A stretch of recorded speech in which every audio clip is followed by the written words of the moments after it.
Persistent systems के नतीजों पर कंपनी के नतीजे आए और बातचीत करने के लिए हमारे साथ कंपनी के सीएफओ विनीत तेरे देसाई जुड़ गए। विनीत सर, बहुत बहुत स्वागत है आपका। नंबर प्राइम साइड देख के अच्छे लग रहे हैं। उसमें अप्रैल जून क्वार्टर में जो है इंडस्ट्री जो एक्सपेक्ट कर रही थी लगभग वैसे ही आए हुए हैं और 200 से 300 बेसिस पॉइंट का इसमें मार्जिन ग्रोथ देखने को मिला। क्या चीज़ वर्क कर रही थी आपके लिए?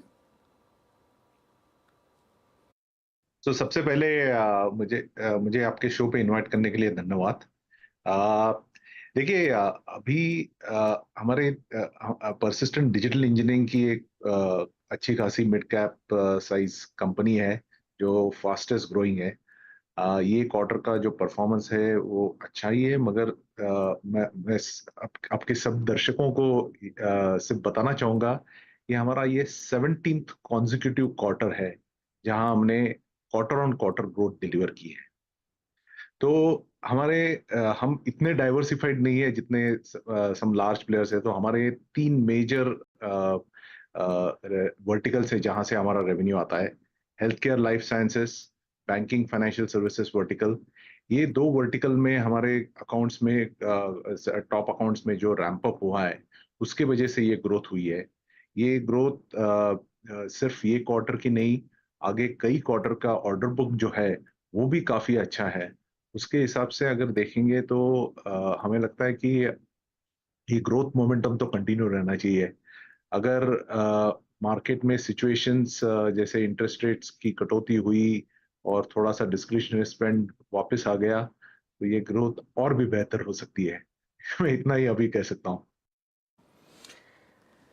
जी बिल्कुल, और ये बहुत इंटरेस्टिंग है देसाई जी, क्योंकि टोटल कॉन्ट्रैक्ट वैल्यू आपकी काफ़ी हेल्दी रही, $460 मिलियन की है। स्ट्रॉन्ग सालाना आधार पे जंप भी देखने को मिल रही है। ऑर्डर बुकिंग की विजिबिलिटी बहुत बड़ा कंसर्न नहीं है, लेकिन मार्जिन में थोड़ा सा 50 बेसिस पॉइंट का कॉन्ट्रैक्शन हुआ है। तो क्या ये ग्रोथ और मार्जिन बैलेंस करना थोड़ा सा मुश्किल होगा? नहीं, देखिए, दो चीजें हैं उसमें। मार्जिन्स को देखते समय आप दो चीजें देखिए उसमें। एक, ये सीजनल क्वार्टर रहता है जहां H1B एप्लीकेशंस फाइल होते हैं और उसका एक इम्पैक्ट हमारे मार्जिन्स पे आ जाता है। तो उसका अराउंड 0.6% इम्पैक्ट सिर्फ H1B कॉस्ट, वीसा कॉस्ट की वजह से आया हुआ है। तो वो अगर आप देखेंगे तो हमारे मार्जिन्स एक्चुअली पिछले क्वार्टर के कंपैरिजन में स्टेबल रह चुके हैं। दूसरा, अभी ऐसी सिचुएशन है कि जहां कस्टमर काफी प्रोजेक्ट्स में, नया कुछ काम नहीं है मगर ये दिस इज वेंडर कंसोलिडेशन के काफी हद तक सब जगह हो रहा है।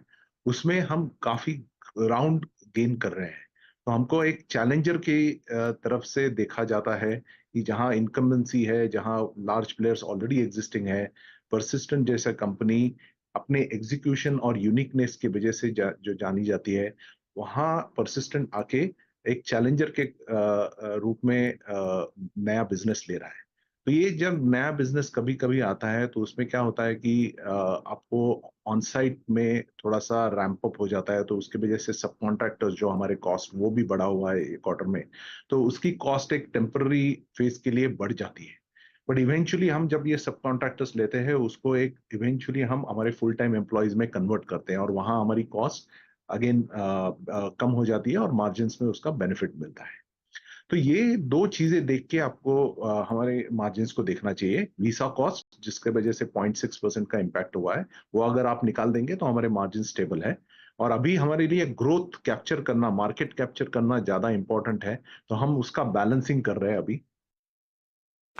ओके विनीत जी, हम लोग ये देख रहे हैं कि यूएस में अब रेट कट का इंतज़ार हो रहा है। बहुत होप बिल्ट हो गई है कि शायद सितंबर में पहला कट आ ही जाएगा, लेकिन अभी भी बड़ी बड़ी जो इकॉनमीज है यूएस या यूरोप की, उसमें थोड़ा तो कंसर्न्स है ही हैं। आपकी डिस्क्रिशनरी स्पेंडिंग क्या इसी बात पर डिपेंड है कि रेट कट होगा तो शुरू होगी, या और सप्लाई साइड के इश्यूज़ हैं? ऐसे में डिमांड इन्वायरमेंट आपको किस तरह से बनता हुआ यहाँ से दिखता है? चूँकि अब सेकेंड हाफ में हम लोग एंटर कर रहे हैं, तो कैसी तस्वीर बनती दिख रही है?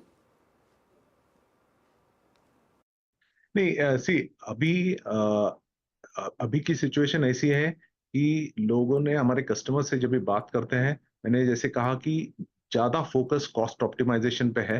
तो उसके वजह से जो काम अभी कहीं से हो रहा है 10 वेंडर्स में हो रहा है, उसमें से 2-3 वेंडर को वो कंसोलिडेट करके वो काम दे रहे हैं, उसके वजह से वो एक सॉर्ट ऑफ पोर्टफोलियो हमारे पास आ रहा है।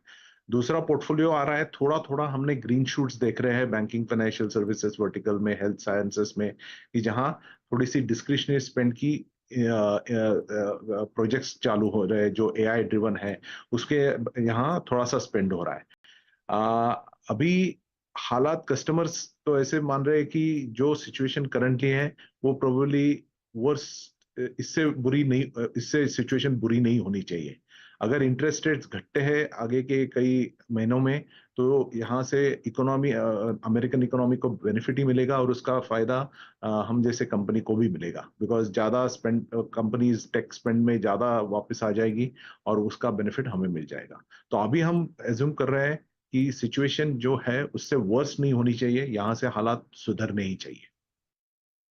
ओके विनीत सर, बहुत बहुत धन्यवाद आपका ये सब हमारे साथ शेयर करने के लिए, और होप रखते हैं कि सेकंड हाफ और बेहतर यहाँ के लोग। बहुत बहुत शुक्रिया सर, मैं साथ